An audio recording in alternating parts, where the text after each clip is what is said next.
নমস্কার বন্ধুরা, লিপসার পরিবারে সবাইকে স্বাগত। আজকে জাল ফেলা হয়েছিল, জালে দেখো একটা বড় কাতলা মাছ ধরা হয়েছে। কাতলা মাছ দিয়ে যেই পেয়েছি সঙ্গে সঙ্গে মনটা ভরে উঠল যে আজকে মাছের মাথার ডাল খাবো।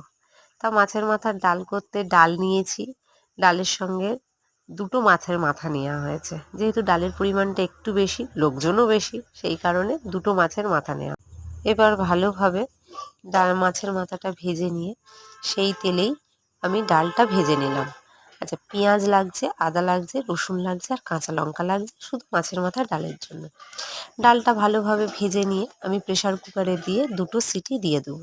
দুটোর বেশি সিটি দেওয়ার দরকার নেই, কারণ ডালটা খুব বেশি গলে গেলে আবার টেস্ট ভালো লাগবে না। দেখুন আমার ডালটা কীরকম সেদ্ধ হয়েছে, এর থেকে বেশি সিটি দেওয়ার দরকার পড়ে না। সেই তেলেই রসুন ভালো করে দিয়ে রসুনটা একটু গন্ধ বেরোলেই সঙ্গে সঙ্গে পেঁয়াজ দিয়ে নেব। পেঁয়াজটা লাল লাল করে ভেজে বেটে রাখা আদা, কাঁচা লঙ্কা, আদা যেহেতু দেওয়া হয় তেলে সঙ্গে সঙ্গে হলুদ তো দিতেই হয়, নয়তো হাতে পায়ে ফোস্কা পড়ে তো একাকার অবস্থা। আদা দিয়ে ভালো করে নেড়ে চেড়ে যেই আদার গন্ধটা চলে যাবে, এবার মশলাটা আমি একটা পাত্রে তুলে রেখে দেবো।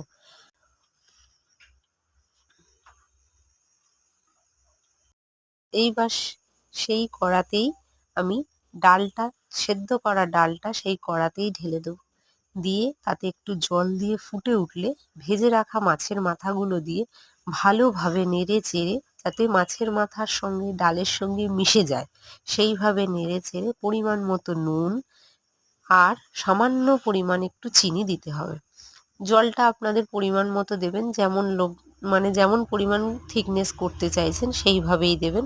আমারটা দেখুন, খুব বেশি পাতলা করার দরকার নেই, কারণ মাছের মাথার ডাল একটু ঘন হলেই ভালো লাগে। প্রথমত মুগ ডাল ভালোভাবে মিশে যাওয়ার পর আমি যে মশলাটা তুলে রেখেছিলাম সেই মশলাটা দিয়ে ভালোভাবে নেড়ে চেড়ে আবারও যেই মাখো মাখো হয়ে আসবে, দেখুন আমার ডালটা দেখলে কালারও চেঞ্জ হয়ে গেছে।